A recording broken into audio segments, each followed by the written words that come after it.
to Steve. So you might know him as the author of our series for teenage exam preparation, Optimize, but he's also the author of our new course, Speak Your Mind. So I have some copies here, not all of them, but here they are. They're really new, just came from the press. They're beautiful, they're really interesting, and they're aimed at young adults. So Steve today will be talking about how we think and how it affects the way in which we learn languages. So here's to you, Steve. Thank you very much, Federica, and hello, everybody. I want to give a shout out to Rob Howard, who has just complimented me on my nice shirt. Well spotted, Rob. Hi, thank you so much for joining me today for this webinar. I live in the northwest of England. I live in a village outside a town called Bolton, which is near Manchester. It's been a very wet, grey winter, and today's the same. It's a very wet, grey day. So I'm going to try and project positive energy instead of all the negativity that's outside. Thank you for you're all around the world. I can see that already from people who are typing in the chat box. And I want to share with you, first of all, a bit of a secret. I don't really like webinars. Okay. Now I have to do a lot of them, and they have huge advantages. There are huge pluses. One is that there is no way that we who are here today could get together physically. We can only get together remotely, and that has opened up the opportunities for professional development fantastically. Webinars are great. Personally, as a presenter, I'm much more comfortable with meeting people face to face and interacting with people and sharing ideas. And webinars can be a little bit like giving a lecture. And I've never felt that as a teacher or as a teacher trainer, that's never been my kind of style, really. I much prefer a workshop feel. So as much as possible, I want us to try and make this interactive. And there are going to be two ways that we're going to be interactive. The first, some of you have already discovered, and that's the chat box. So get in there, make your comments. There are certain points where I'm going to ask you questions and ask you for suggestions. And that's where that's going to happen. I've also got, at one point, I've got a couple of surveys. A question is going to come up and you'll have to choose yes or no. So rather than doing that in the chat box, I want you to click on the buttons that say yes and no. It'll be obvious when we get there. And as Federica said, my new course, Speak Your Mind, has just been published. I mean, the ink is still wet on it. And I'm very excited to finally, after 3 years or so, after 3 years of effort, to finally be out talking to people, talking to teachers, and sharing the ideas that went into creating this course. So let me just start by giving you a brief overview of what I see as the key aspects of this course. And then we're going to shift into thinking about thinking skills. And I'll show you how we were thinking about thinking skills and how that has fed into the materials. So Speak Your Mind is a 6-level series for adults. When I say adults, the prime students that we have in mind are ages maybe 18 to 25 is our core target. And one of the key ideas that we established very early on was the importance of developing language skills, life skills, and thinking skills together. In fact, I would go even further. I would say that it's a mistake to try to separate these things out from each other. They have to develop in tandem because they're so intimately connected. The classroom is a kind of training ground for the wider world for these students. So we have to aim at giving them the skills to put their skills into practice in their personal lives, in their professional lives, and in their academic lives. Another key idea that we established as one of the cornerstones of the course was this idea of creating confident communicators. So many times, students go to English classes, they learn English, but then they lack the confidence to use their English properly. And they find that they understand a lot, but they're not able, they don't have the strategies, the communication strategies, the communication repair strategies. They don't have the ability to communicate confidently. So one of the big strands of this course is creating confident communicators. And particularly for this age group, the concept of career readiness is very important. Let me just share with you a quick news story that was in the news today. It was a study of 17 to 18-year-olds in the UK. And in that study, they found that 15.6% of 17 to 18-year-olds want to work in culture, art, entertainment, and sport. 15.6%. The demand in the economy for employment in entertainment, sport, arts and culture is about 3.3%. So there's a mismatch between our students' aspirations and the jobs that are really out there. So what that will lead to is a lot of disappointment and a lot of wasted effort. So one of the things that we do through Speak Your Mind, we've got a feature called Follow a Pro, for example, is that we try to expose students to a very broad range of professions and show them how those people in those professions use English on a day-to-day basis. And we've got video interviews with people from bakers to nurses to engineers to doctors to lawyers to successful business people. So career readiness is a key angle of Speak Your Mind. And in the future, I will be out either online through webinars or in person, coming out to visit various countries, talking about all of these kind of aspects. But today, I want to talk about thinking skills in particular. How we think and how it affects language learning. Let me start with a little anecdote. I used to live in Greece. I lived there for about 14 years, and Greek is my second language. I would say that on a good day, my Greek is probably around a B1 level, at least my spoken Greek. My written Greek is probably like a pre-A1 level, but my spoken Greek is around a B1. And I have a 10-year-old daughter, Scout, and we go back to Greece maybe once a year, once every 18 months, something like that. And we went this year on New Year's Day to see a few people.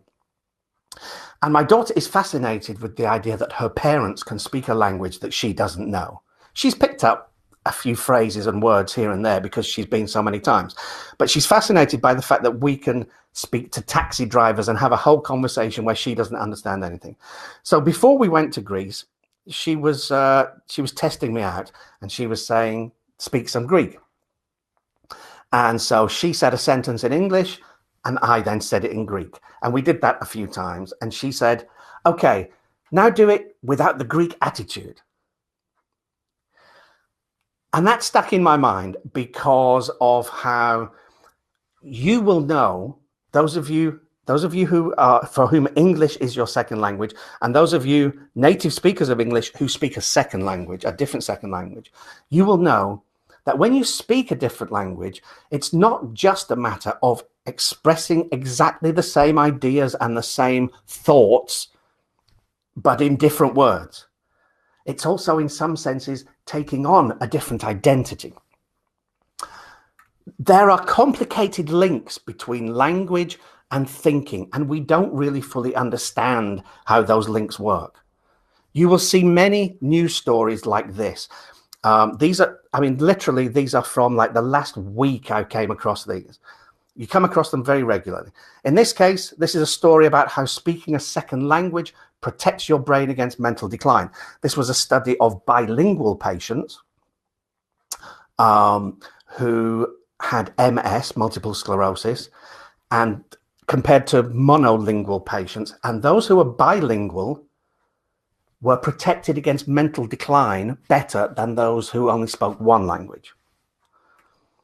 Here's another example of a similar thing. This is about patients with dementia. Patients who speak English and patients who speak Italian suffer different language problems caused by dementia. In the case of the English speakers, they have problems with pronunciation. And in the case of Italian speakers, they have problems with grammar.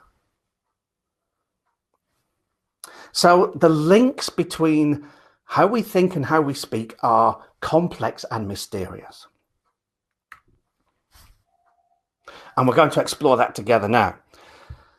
This is something called the trolley problem.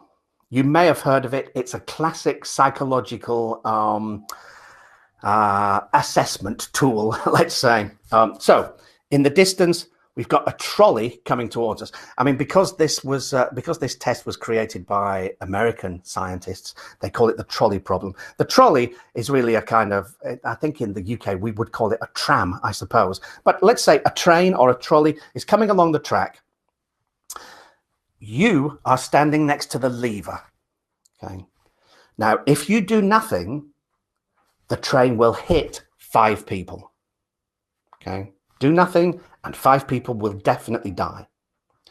If you pull the lever, that will switch the track, and the tram will then kill 1 person. So the question is, do you pull the lever or do you not pull the lever? This is my first survey.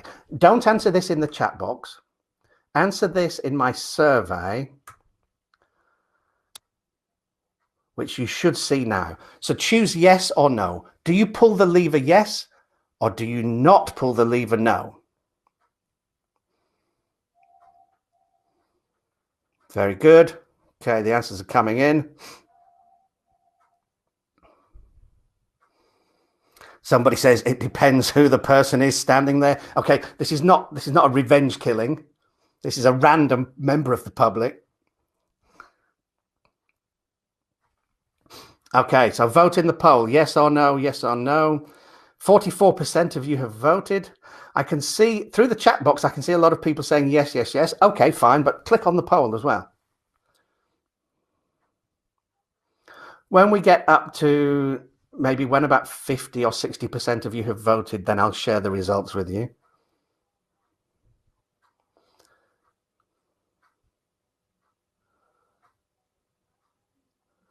Okay, that's 51% of you have voted, 52. So I'm going to end the voting there because I don't want to wait all day. Right. 40% of you said yes, you would pull the lever. Out of those who voted, no. Out of all of you. So 54% it looks like voted.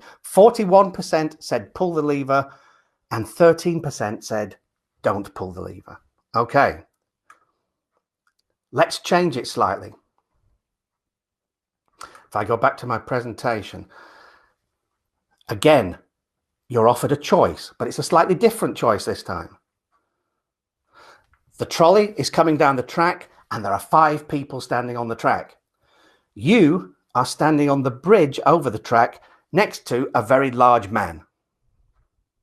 Okay. You know for certain that if you push the man off the bridge and onto the track, that will stop the trolley and you will kill 1 person and you will save 5. Okay.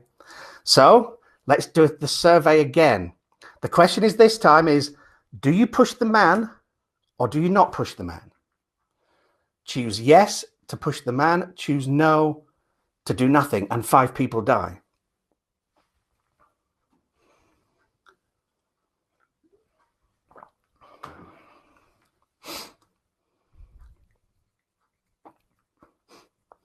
Somebody says, can't we just tell the people to move?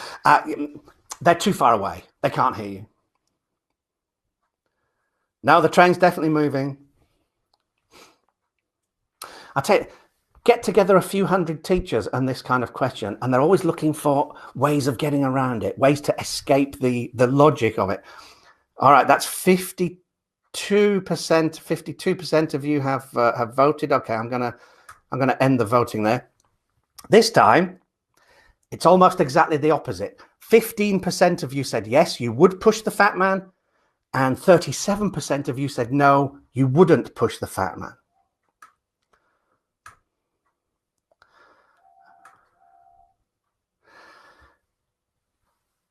In 2014, researchers did an experiment with the trolley problem, these two versions of the trolley problem. And they asked people the question, some people in their native language, and some people in a second language that they were very proficient in. And these are the results. The first situation, do you pull the lever or do you not pull the lever? Whether you are asked in your first language or whether you are asked in a second language, 80% of people say, yes, I would pull the lever. But look at the footbridge one in a second language, in a first and second language. When you have to push the fat man off the bridge, if you are asked the question in your first language, around 20% say, yes, I would push him. When you are asked the question in your second language, over 40% say, yes, I would push him. Now, isn't that interesting? Why?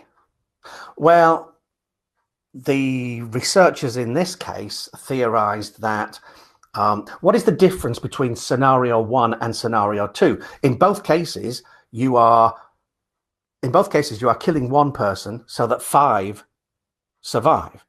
So why would you make a different decision in the second case compared to the first case? The difference is that when you pull a lever, you feel disconnected from the act, whereas when you actually push somebody onto the track, there's a shock and a revulsion at the act of pushing somebody onto the track. So in a second language, we feel less of that emotional shock. It's a little bit like swearing, I think.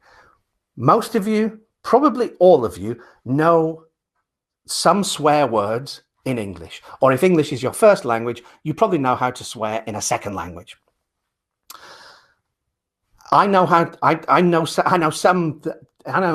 enough to swear in Greek to get myself into a fight, but not always enough Greek to get myself out of the fight again. But swearing in a second language never has the same emotional impact as swearing in your first language does. Because by the time you come to learn your second language, those deep emotional roots to taboo words have already been laid down in your first language. And so I think that is connected to this as well, that we make different moral decisions in a second language because of our emotional distance in a second language. Isn't that interesting? If you want to find out more about this, then if you Google that title, How Morality Changes in a Foreign Language, that will take you to this Scientific American article. And in there, you will find links to one or two other studies that, like the one I just showed you and one or two others. So if you want to explore this more, just Google that title.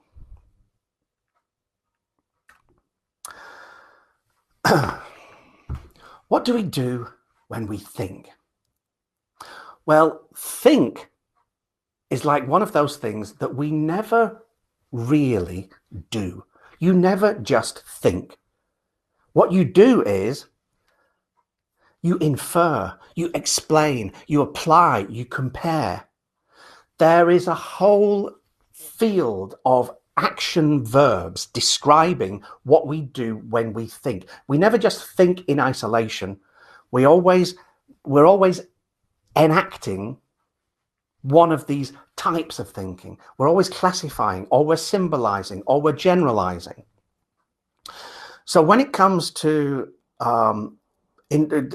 covering thinking skills in our classroom, how do we impose some kind of order on this vast area of things we do when we think?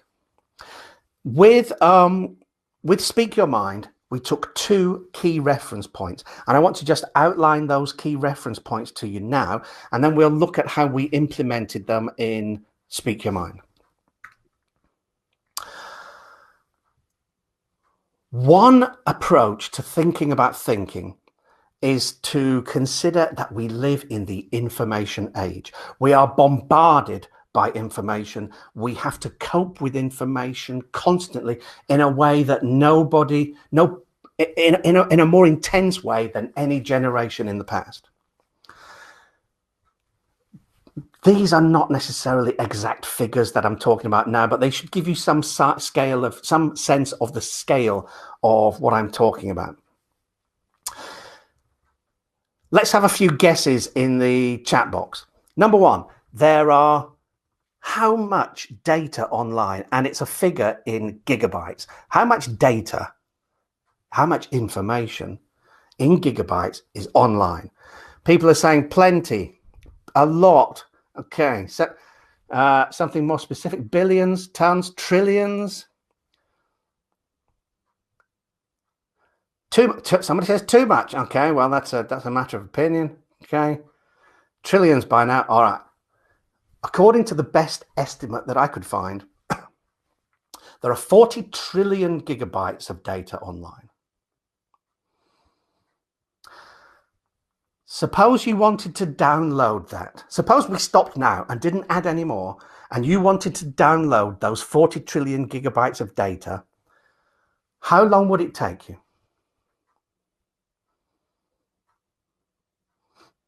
50 years? A day? A day? You got some fast internet.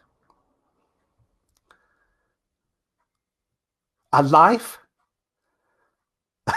On Mexican Wi-Fi? Okay, I can't comment on that. If you downloaded the internet, it would take you around 181 million years. Okay, and that's if we stopped right now. In fact, it would be impossible because we are producing data online faster than you could possibly download it. So how much data do you think is created every day? How much do we add to the internet?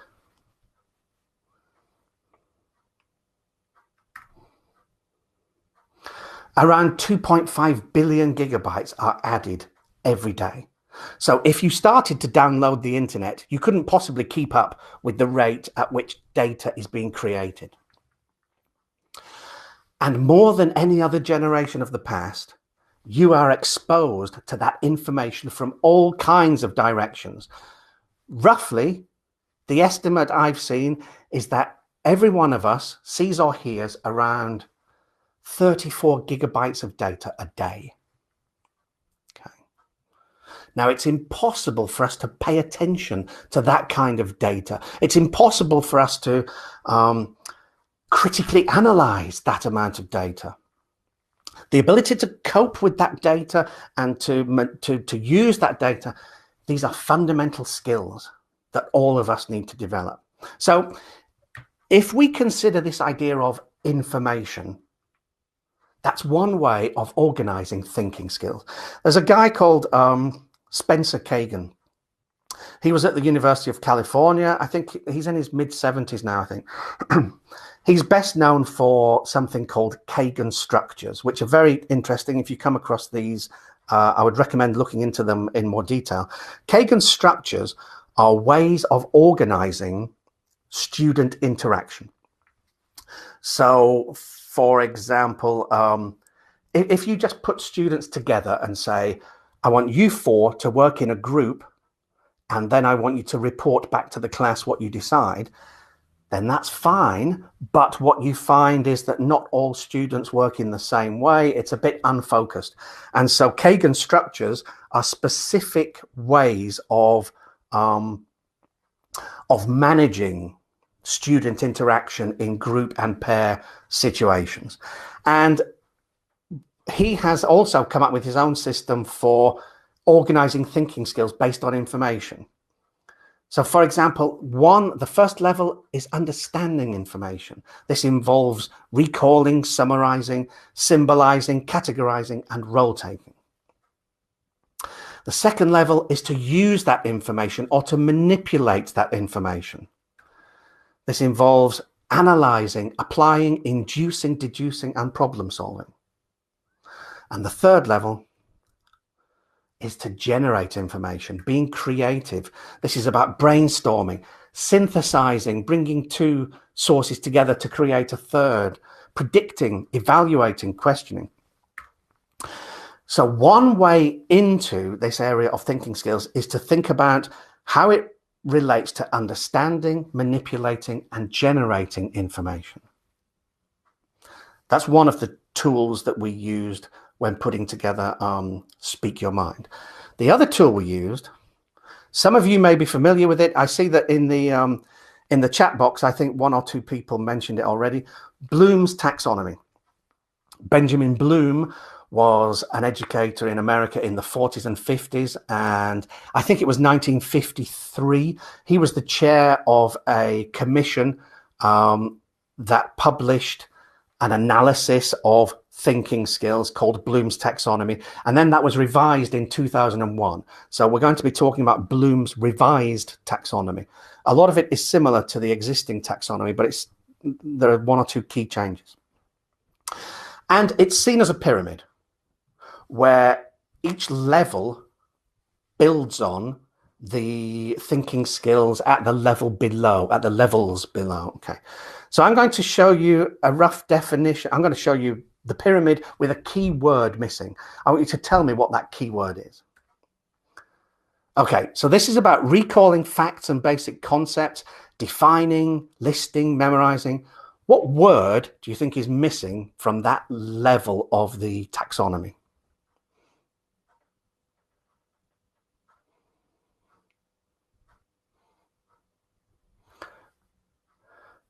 Okay, a few people are saying remember, apply, synthesize, recall. Okay, the first level is remember. The most basic interaction that you have with information is that you remember it. Now, sadly, in my experience, a lot of educational systems around the world are stuck at this level, where a lot of the interaction between students and teachers, or a lot of the engagement that students have with the educational process, is remembering stuff. I don't want to downplay how important it is to remember stuff. That is a fundamental basis of this pyramid, but there's a lot to go beyond just remembering stuff. Second level, this is about explaining ideas or concepts, describing, classifying, discussing. What word do you think is missing in this level? Analyze, organize, understand, apply, reproduce. Okay. The next level after remembering information is understanding what you're remembering. The third level, after understanding, then you need to be able to implement information, solve problems, use your understanding. Lots of people are saying apply, application, use, implement. Okay, good. Apply the information. After the level beyond applying, this is about drawing connections between ideas, organizing, questioning. This is where you begin to really critically think about the information before you. A few people are saying analyze, trying it on, use. This level is analyze. Okay. Then you need to be able to argue using information. You need to be able to select and support and value and weigh information. We've got evaluate, compare. This level is evaluate. And there's one final level. This is about producing new or original work, constructing, developing, formulating, authoring. And everybody's saying create, produce, create. Okay, so these are the labels of Bloom's revised taxonomy. In the original Bloom's taxonomy, they had synthesize, I think, instead of create. But create is a more all-inclusive term. So these were the two two angles that we used to approach thinking skills from in Speak Your Mind. And what I want to do is show you some examples. In fact, what I'm going to do is get you to be the course book writer, get you to be the teacher, and decide what task would work with students based on what they're doing in class at this point. Here are the 6 levels of Bloom's revised taxonomy: remember, understand, apply, analyze, evaluate, and create. Now, each of those has a number of action verbs associated with it, and sometimes the same action verb might be used in different categories. We used this to structure how we built the tasks. So the first level we're going to think about for the moment is remember. Okay. I'm going to be showing you things from different levels, from level 3, from level 3. Well, actually, it's book 3 and book 2. There are 6 levels, but there's also a starter level. So it goes starter 1, 2, 3, 4, 5.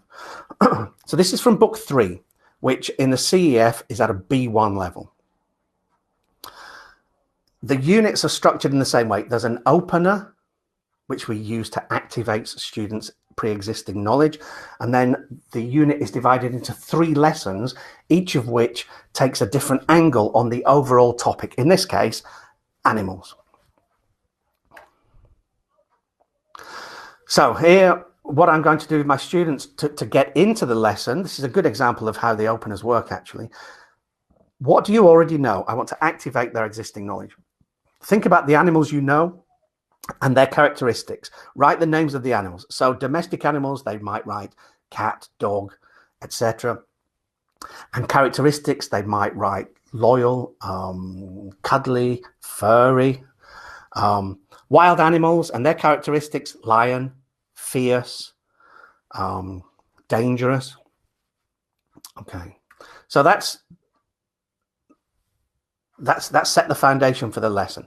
And then in the lesson, I'm going to give them a reading, and we're going to think about animal intelligence. We're going to talk about the mirror test. Now, this is a classic example of testing whether animals, and in fact, it has been used on human babies as well, to test when they become self-aware.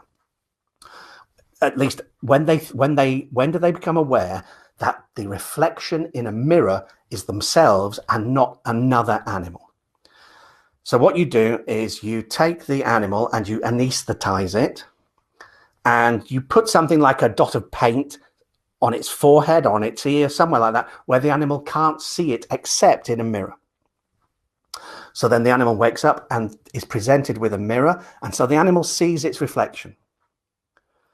Most animals will not try to rub the mark off their forehead or off their ear because they don't realize that this is themselves in the mirror. Some animals will. So as you can see from the end of this text, great apes, they pass the mirror test. If you give the mirror test to a chimpanzee, the chimpanzee knows that they are looking at themselves in the mirror. Elephants, dolphins, orcas, and Eurasian magpies also pass the mirror test. Dogs fail the mirror test. Now that might seem odd because we normally think of dogs as being quite intelligent, but there is some questioning of the mirror test, whether it's fair for those animals that don't rely on sight so much and rely on hearing or smell like dogs. Okay, so this is what students are reading, an article about the mirror test. And then I'm going to do some comprehension with them, some basic true-false. Then I want to work on a reading skill. They're going to look for examples and underline the examples in the text. And then I want to do a thinking skill. What we did in Speak Your Mind is at the end of each reading section and each listening section, we've got a thinking skill task. In writing and speaking, the productive language skills, thinking is already very closely involved in those anyway. So we decided to focus on the end of the writing and the listening. We introduced a thinking skill task. At the upper levels, levels 4 and 5, we've actually got a whole thinking skill section in each unit. But for now, I'm going to restrict myself to talking about levels 1 to 3. So the first level of Bloom's revised taxonomy was remember. What can I get my students to remember at this point? What task could you give your students?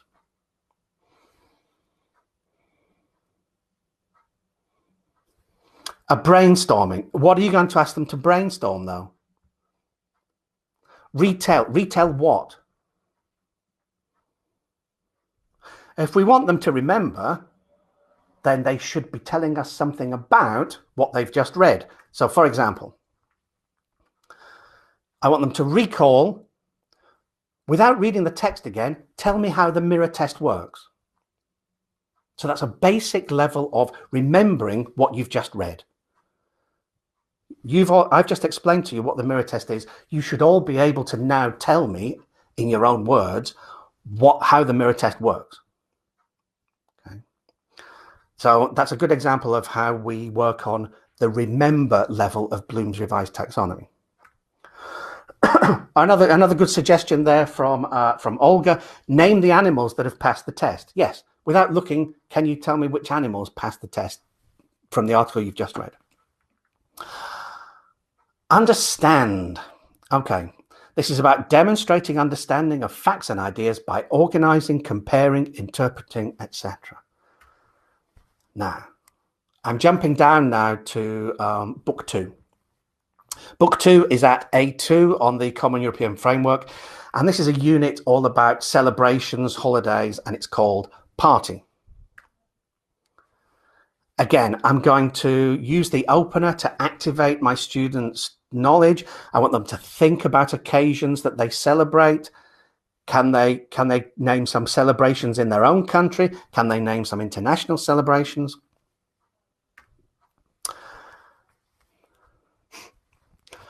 And so the first lesson is going to be all about days of the year. What do we mean by days of the year? You will be familiar with the idea that you hear it all the time. Today is the International Day of the Woman. Today, do we call it that? International Women's Day. Today is International Reading Day. Today is the National Day of the Hedgehog. You hear this in the media all the time. So that's what this text is about. Every day is a holiday. So this text describes official holidays like Independence Day in the US and Health and Sports Day in Japan. And then some of the unofficial holidays like Take a Selfie Day, World Yoga Day, Make Music Day. And today is January the 22nd. Do you know what day it is today?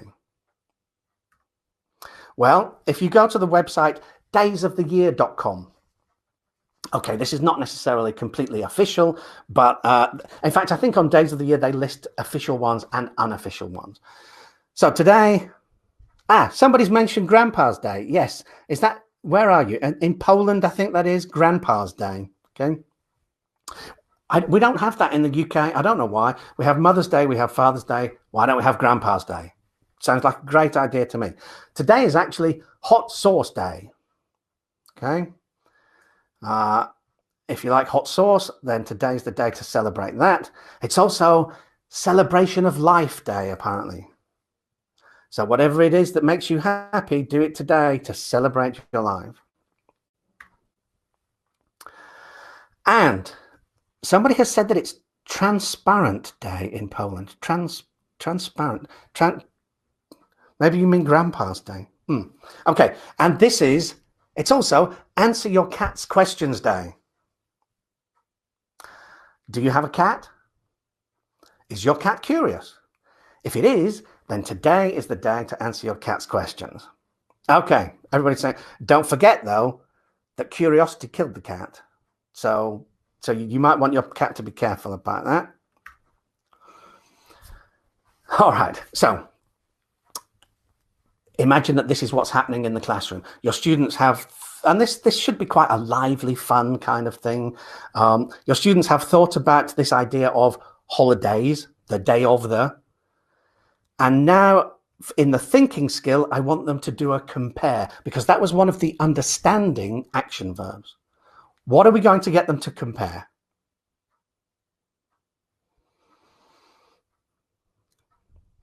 Why don't we get them to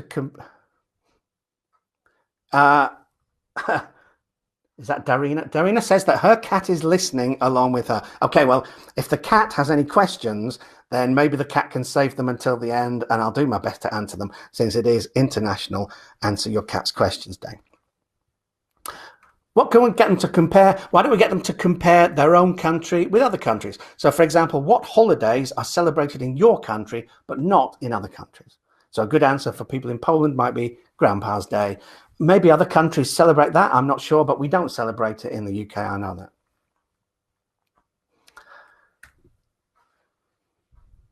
So now let's move on to apply. This is about applying your knowledge. I'm going to go a little faster because I want to leave some time for questions. Now I'm jumping back to book 3, which is at B1. And this is actually a unit all about thinking. The students read a very interesting text in lesson 1, How We Think. And this is about confirmation bias. I don't know if you're familiar with this idea, but it's the idea that when you see evidence that supports what you already believe, you tend to accept that evidence. When you see evidence that contradicts what you already believe, you tend to reject that evidence. So a good way into this is task A. Do you think the world is generally getting better or getting worse? Now, I'm quite an optimist. I believe that if you were to be born at any time in the history of the world and you had no control over which country or which social class you were going to be born into, you were just going to be born totally at random, then now is the best time in history to be born. We are reducing global poverty. We are eradicating some serious diseases.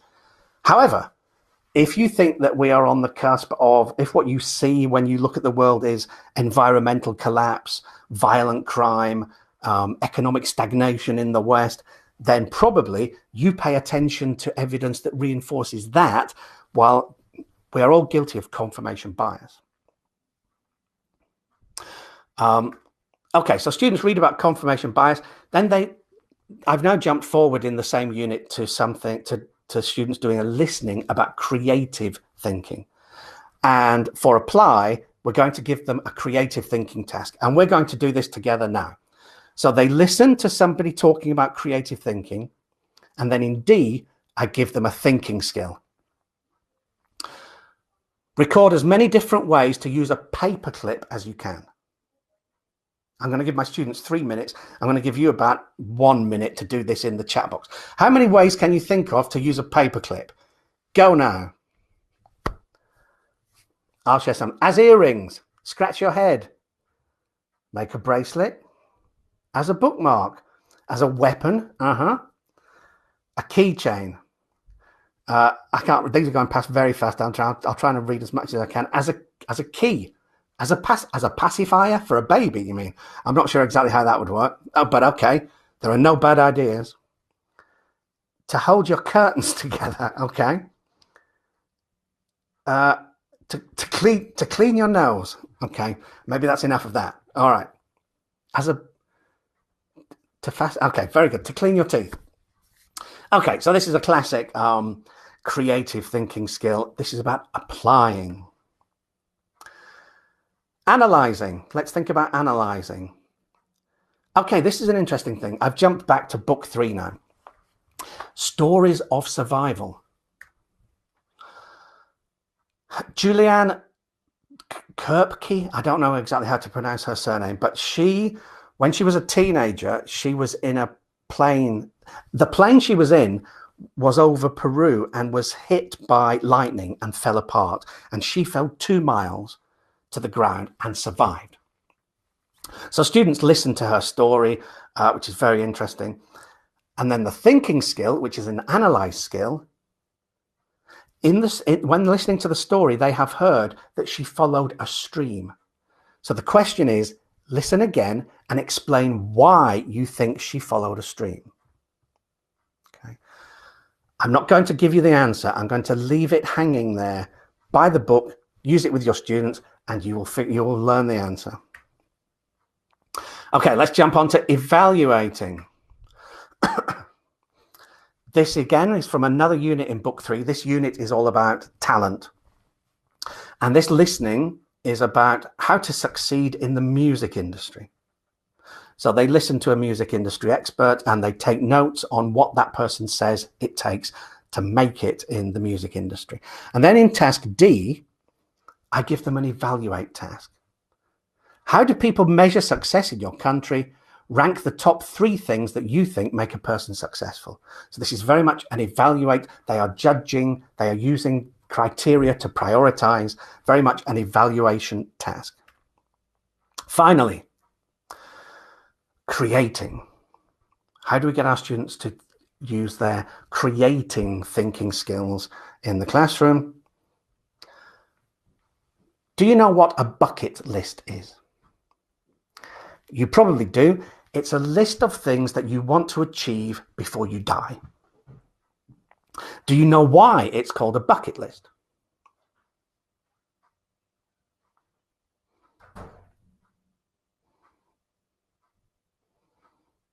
Kick the bucket. I'll say, so some people have got it there. Kick the bucket is an idiomatic expression meaning to die. And so the bucket list is the things that you want to do before you kick the bucket. Exactly where kick the bucket comes from, I've looked into it and I can't find a definitive answer. One possibility is that the bucket was a kind of beam that pigs were hung from when they were slaughtered. And so when they had their throats cut, the pigs would kind of thrash around and kick the bucket. I don't know, take that with a pinch of salt, but kick the bucket does mean to die. And a bucket list is a list of things you want to do before you die. So the task for students, a create task, is write 2 big things and 2 smaller things for your personal bucket list. Okay, this is our final task. This is your chance to be creative.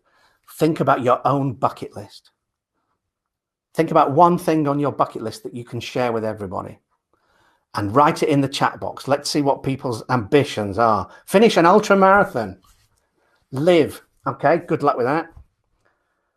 Visit the Sphinx, visit New York, attend a lesson with Steve. Okay. Well, you can tick that one off. You've been here today. Write my travel memoirs. Very good. Go back to Canada. Look at all these fantastic ambitions that people have. Climbing Everest. Take my wife with me. Write a fairy tale. Wow, do people still write fairy tales? I suppose they do. Write a fairy tale. Very good. Cross the ocean. Okay, those are absolutely fantastic. Thank you so much.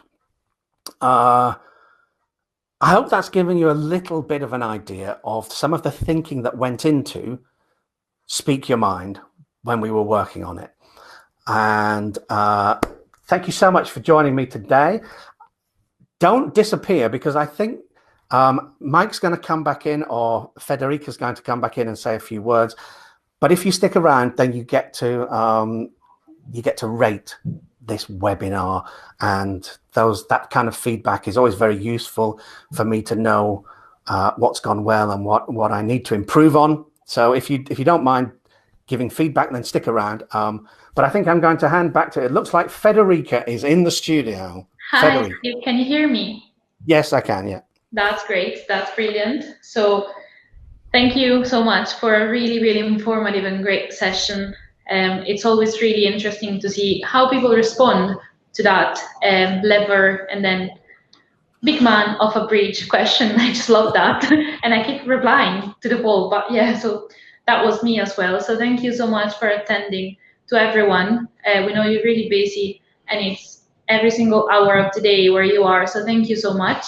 And I also wanted to say thank you to Mike, first of all, for fixing my audio. And secondly, for creating this webinar program, because we wouldn't have the webinars without Mike. So thank you, Mike is right here beside me But before we go on, yes, go on. There's one thing I meant to mention that I forgot. Let me just quickly say this. Come and find me on Facebook. I'm the only Steve Taylor Knowles on the internet, which makes things easy. Come and find me on Facebook. Let's connect.